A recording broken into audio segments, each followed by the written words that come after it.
रीवा हवाई अड्डे का निर्माण अपने आप में विंध्य क्षेत्र की विकास की गति को एक नई उड़ान देने वाला काम स्वीकृत हुआ। ये हम सबके लिए बड़ी प्रसन्नता की बात है, क्योंकि किसी भी क्षेत्र को विकास की ऊंचाई पर पहुंचना है तो उसको हाईवे कनेक्टिविटी भी चाहिए, रेलवे भी चाहिए, और आज के समय में एयर कनेक्टिविटी के बिना हम संपूर्ण विकास की कल्पना ही नहीं कर सकते।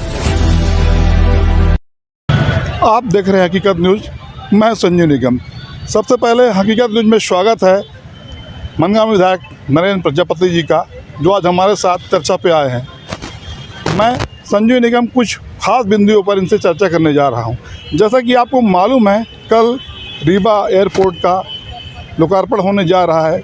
माननीय डिप्टी सीएम राजेंद्र शुक्ला ने एक बहुत बड़ी सौगात रीवा को दी है।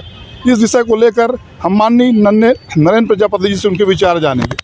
Sir, Rewa deputy CM Rajendra Shukla ने लोकार्पण के रूप में एक बहुत बड़ी सौगात रीवा को एयरपोर्ट के रूप में दी है, क्या कहेंगे इस विषय पर? आपके चैनल के माध्यम से सभी को यथोचित सादर प्रणाम।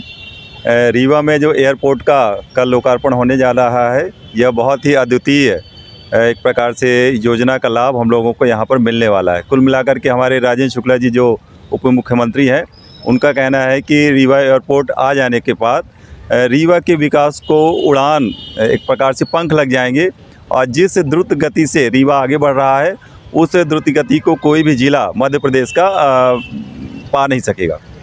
सर, दूसरा सवाल ये रहा, जिस तरीके से आपने अपने राजनीतिक जीवन की शुरुआत की और आज विधायक हैं, तो आपने अपनी राजनीतिक पारी कब शुरू की, कैसे शुरू की और आज इस मुकाम पे हैं, थोड़ा उस विषय पर बताइए। देखिए, राजनीतिक पारी का ऐसा है कि मैं शुरू से ही मतलब सामाजिक और सोशल विंग से मैं जुड़ा रहा। केंद्रीय विद्यालय में मेरा पठन पाठन हुआ। तत्पश्चात मेरा यहीं पर जो सरकारी इंजीनियरिंग कॉलेज है GEC, वहाँ से मेरी मैकेनिकल ब्रांच में डिग्री है, और 2000 में मैं पास आउट हुआ। और चूँकि शुरू से ही हमारे परिवार में पिताजी का सामाजिक सरोकारों से लेना देना रहा।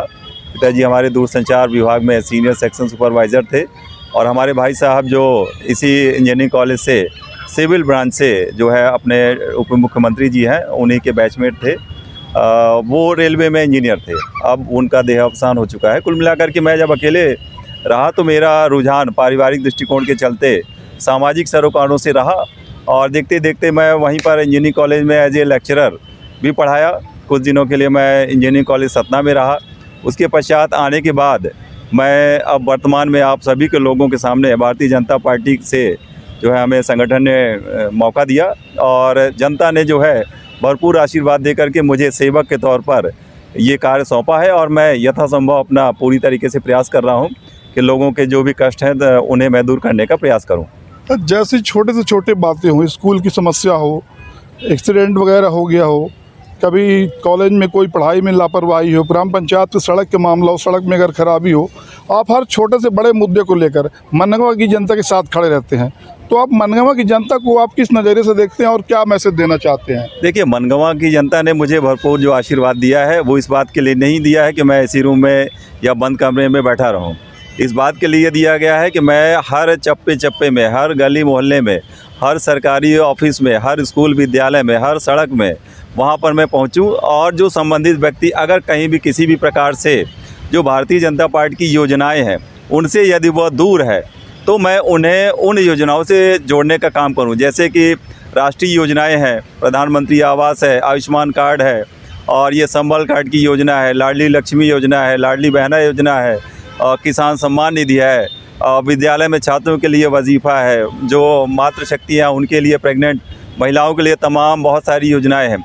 ऐसी बहुत सी योजनाएँ हैं जिनको मैं ज़मीन में उतारने के लिए हमारे लिए, मेरे जैसे व्यक्ति के लिए 24 घंटे भी कम पड़ते हैं। मैं 9 से 11 अपने घर पर बैठता हूं। वहां पर जो भी संबंधित नीडी व्यक्ति आते हैं तो उनकी जन समस्याओं को मैं दूर करने का प्रयास करता हूं, और उसके पश्चात सीधा मैं क्षेत्र में निकल जाता हूं, और जहां कहीं भी रहता हूं तो यथासंभव ग्राउंड जीरो पर रह कर के ही मैं ज़्यादातर समस्याओं को दूर करने का प्रयास करता हूं। और ये जब से परिणाम आया, उसके बाद से आप लोग जैसा कि देखते हैं कि मैं घर पर अमूमन बहुत कम ही रहता हूँ। आने वाले सालों में, या तो अभी कहें कि वर्तमान समय में ही, आपके दिमाग में कुछ ऐसी बातें होंगी जो मनगांव के लोगों के लिए हम करें, कुछ योजनाएं होंगी, कुछ आप जाहिर करना चाहते नहीं, हैं? बहुत सारी योजनाएं हैं जो कि हमारे सम्मानीय डॉक्टर मोहन यादव जी सीएम साहब ने हम सभी विधायकों से विज़न डॉक्यूमेंट मांगा है और उस विज़न डॉक्यूमेंट में बहुत सारी चीज़ें मैंने उनको लिख करके सबमिट कर दी है। जैसे मनगमा के लिए जैसे मलकपुर तालाब है, उसका सौंदर्यीकरण कराने का मेरा एक प्रकार से ड्रीम प्रोजेक्ट है और उस पर एक दिन हमारे राजेंद्र शुक्ला जी जो उप मुख्यमंत्री जी हैं उनकी भी एक दिन विज़िट हुई थी और उन्होंने भी कहा है कि इसका डीपीआर तैयार करवा करके उसको हम लोग जनता को सौंपेंगे। साथ ही साथ जैसे मनगवा में जो विद्यालय है उसका अपग्रेडेशन करने के लिए वहाँ पर जो भी प्राचार्य हैं और जो शैक्षणिक जगत के जो प्रोफेसर्स वगैरह हैं उनका फुलफिलमेंट करने के लिए बगल में ही आप देखते हैं वहाँ पर ITI है, तो ITI के बगल में जो खेल ग्राउंड है उसको स्टेडियम के तौर पर मैंने इसको प्रोजेक्ट किया है। उसके और बगल में आप जाएँ तो अस्पताल है, अस्पताल का बिल्डिंग जो है बन चुकी है। इससे शीघ्र ही सम्मानीय उप मुख्यमंत्री जी के नेतृत्व में हम उसे जनता को लोकार्पित करने का प्रयास करेंगे।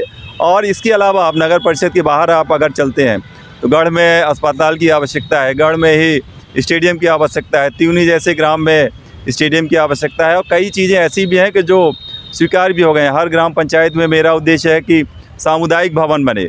जो भी गरीब है, पीड़ित है, वंचित है, वो जब कोई भी कार्यक्रम करता है, शादी ब्याह का मामला आता है तो जो प्राइवेट बारात घर हैं तो वो बहुत ही कॉस्टली पड़ते हैं।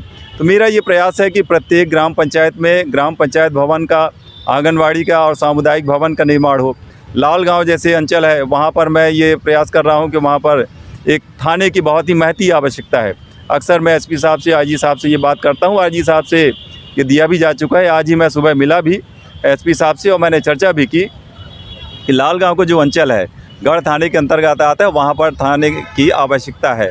और लालगांव को मैं नगर परिषद के रूप में भी देखना चाहता हूँ कि वहाँ के जो भी सभी नागरिकगण हैं संभ्रांत, उनसे बातचीत करके ये प्रस्ताव अपन रखना चाहेंगे कि अगर नगर परिषद के तौर पर लालगांव आता है तो ठीक इसी प्रकार से जैसे आप देखिए रामपुर सर्किल में अगर अपन जाएं तो वहाँ भीड़ एक इलाका पड़ता है, वहाँ पर 12th तक स्कूल है, उसको जो है CM राइज में कन्वर्ट कर दिया गया। मनगमा में जो विद्यालय वो CM राइज हो चुका है, गंगेऊ का जो विद्यालय है वो CM राइज में कन्वर्टेड है, लालगांव को जो विद्यालय है वो भी CM राइज कन्वर्टेड है। ये वो CM राइज विद्यालय है जो पटल पर आ गए हैं, यानी कि कागज़ में आ गए हैं, बिल्डिंग के निर्माण होना शुरू हैं। हरदी कला हरदी खुर्द बीच में एक गांव पड़ता है, वहाँ 12वीं तक विद्यालय है, उसे भी CM राइज में प्रोजेक्ट करने का मेरा प्रयास है। साथ ही साथ कन्याओं के लिए जैसे अलग से विद्यालय की भी बात मैंने विज़न डॉक्यूमेंट में लिख करके माननीय CM साहब को दी है।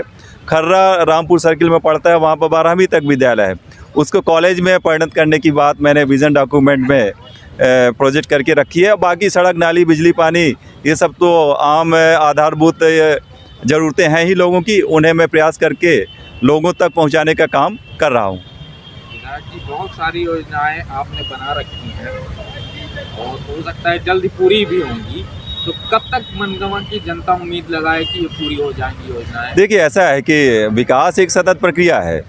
पिछले के जो पूर्व विधायक थे सम्मानीय पंचूलाल जी पन्नावाई जी, उन्होंने भी अथक प्रयास किया और पहले का मनगवा जो था वो अब वर्तमान का मनगवा अलग है। जो भी बचे और शेष कार्य हैं उनको मैं करना चाहूँगा। सम्मानीय राजेंद्र शुक्ला जी हैं हमारे मार्गदर्शक, सम्मानीय सांसद जी हैं, सम्मानीय गिरीश गौतम जी हैं, सम्मानीय सिद्धार्थ भैया हैं, सम्मानीय सभी विधायकों का आशीर्वाद लेकर के और मार्गदर्शन लेकर के मैं मनगवा को अग्रणी विधानसभा के रूप में देखना चाहता हूं। और मैं इसी बात के लिए पूरे 24 घंटे और 24/7 प्रयास रहता हूं, जैसा कि आप लोग मीडिया के लोग भी अक्सर देखते हैं। और बड़े मुश्किल से ही मैं आपको ये समय दे पा रहा हूं। अभी घर में कुछ लोग इंतज़ार भी कर रहे हैं, वहाँ पर जाऊँगा और उनसे मैं बातचीत करूँगा। कार्यों के लिए आपको शुभकामनाएं। हमारे चैनल में आने के लिए बहुत बहुत धन्यवाद। आपने मुझे अपने चैनल के माध्यम से लोगों तक पहुंचाने का कार्य किया और मैं ये आह्वान करता हूं सभी ग्रामवासियों से और मनगवा के लोगों से कि आप सबका आशीर्वाद मुझे चाहिए और जहां कहीं भी यदि कहीं होती कोई कमी पाई जाती है तो उसे आप मुझ तक पहुँचाने का प्रयास करें। जितना संभव हो सकेगा मैं उसे दूर करने का प्रयास करूँगा। सम्मानीय डॉक्टर मोहन यादव जी और नरेंद्र दामोदर दास मोदी जी के नेतृत्व में भारतीय जनता पार्टी की सरकार के चलते। धन्यवाद।